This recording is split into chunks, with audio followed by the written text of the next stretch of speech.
Ito guys, yung dried na balat ng tamarind. Ayan, pang lagay sa minced fish. Minced fish ito guys, nilagyan natin ng spring onion, tsaka ng white pepper. Na-late itong ating dried tamarind kasi nga nalimutan kong magbabad para mabango ang ating minced fish. Lagyan ng ganito. Tapos i-mix natin siya. Nauna na yung white pepper ko at saka itong spring onion guys. Okay na siya guys. Ilalagay lang natin sa ref. Yung medyo maanghang na malaking sili. Yan. Naugasan na natin guys. Tapos mamaya tutulog tayo pagkagising natin, saka natin ilalagay dito guys. Ipapahid natin dito yung minced fish. At ito naman guys ang ating gulay mamayang hapon din. Igigisa lang natin siya sa luya. So yun, 2 mino lang tayo guys. Tingnan natin yung ating sinampay. Kailangan natin guys mag-sombrero dahil napakainit. Yan.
Patuloy na natin ang pag-prepare nitong lara na may palaman na isda. Ayan guys, ganito lang. Ipalaman lang natin dito. Tapos ipiprito natin mamaya sa mahinang apoy. Ito guys na giniling na isda, nilagyan lang ng spring onion at saka ng white pepper at saka ng tamarind, dry tamarind. Tinaas-taas natin guys yung ating tripod. Nipisan ko lang kasi ang hirap naman pag hindi luto ang ilalim. Kaya kailangan manipis lang. Nga pala itong ganitong isda, ginagawang spring roll ng ate ko. Walang nabibili yata nito sa Pinas yung ganitong giniling na ng isda. Ang ginagawa niya, ini-steam niya yung isda, hinihimay-himay, nagawa niyang spring roll. So yung timpla, kagaya rin ng yung gumagawa ka ng spring roll na karne. Ganon din yung timpla. Ako lang tagaluto, si Lola ang taga-decide. Kung sa bagay, mahirap naman talagang mag-isip ko anong uulamin. Kasi nadanas ko yan sa unang employer ko. Mahirap talagang mag-isip ng ipapakain sa kanila. $20 lang ito guys. Itong nabiling isda na to. Kwento ko lang guys, kanina nag-order ako ng kaninang umaga. sa group namin dito sa village, dito sa aming barangay, may nagluluto kasi na Pinay ng mga kakanin, ng ulam. Ayun, parang nai-suggest ko, sis, pwede kaya minsan luto ka rin ng turon. Tapos nag-reply siya, sabi niya, ay pwede kong gawin ngayon, bibili lang ako ng saging. Sabi niya, may langka ako dito, sabi niya ganun. Nag-order ako ng 4. 7 ang isa, so nag-order ako ng 4, $28. Tapos sabi niya, nung i-deliver niya na, gawin mo ng 5 pieces, $30. Sige, sige.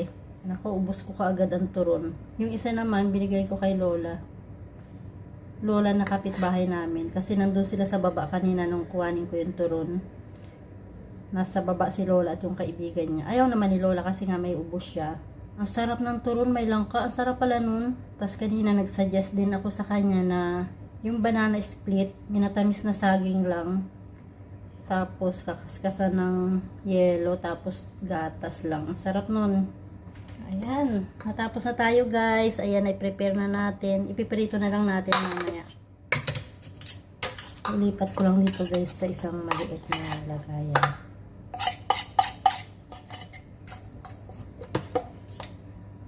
Ilalagay ko muna siya sa rep guys kasi sobra ang init.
guys, tapos ang ating trabaho at 7:10 p.m. Basta nakaluto tayo, nakakain na kami lahat, nakahugas na, okay na, tapos ng trabaho. Ayun. Maaga pa guys, tayo maglalakad muna. Baba tayo. Kasi, pag nag-shower agad ako, diretso kwarto na yan. Nasa baba yung mag-ina. Nasa baba si lola ko at saka si uncle, yung kanyang anak. Nakainom na si lola ng gamot. Yan. May tubig na rin yung kanyang tubigan. So yan guys, tapos ng ating trabaho. Tayo naman ay maglalakad. Bili na naman ng tinapay, agahan. But thank you Lord. Ayun guys, bababa muna tayo. See you later. Ayan guys. Tapos na kami maglakad ni Lola. Ay, nag-isang baba lang kami akyat. Yun. Tayo naman ay mag-shower. Shower time. Ang init-init. Ito. Ayan guys, tayo ay maliligo muna. Shower muna tayo nang tayo ay makapahinga na. So yun, thank you for watching guys. See you next time. Bye!